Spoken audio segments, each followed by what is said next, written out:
Good day mga idol! Para po sa ating mga Korean food cravings and samgyeopsal cravings. So, eto na po ang hinahanap nila. Dito lang po ito sa may Crossing Mendez, Tagaytay City. Madali lang po itong mahanap and this is the TSL building and halos katabi lang niya po yung Total Gasoline Station.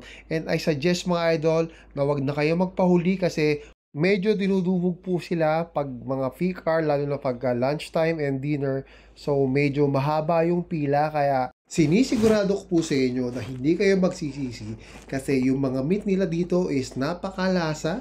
So, meron silang only meat, so only beef, only chicken, only pork, and merong only seafoods. Yan, meron tayong mga shrimp and scallops, and meron din silang enoki mushroom. At pag medyo nabubulunan na kayo mga idol, meron silang only lemonade. So ayun mga idol. So tara na, sugod na tayo dito sa Meet Here, dito sa TSL Building, Tagaytay Crossing Mendes. Ayos na!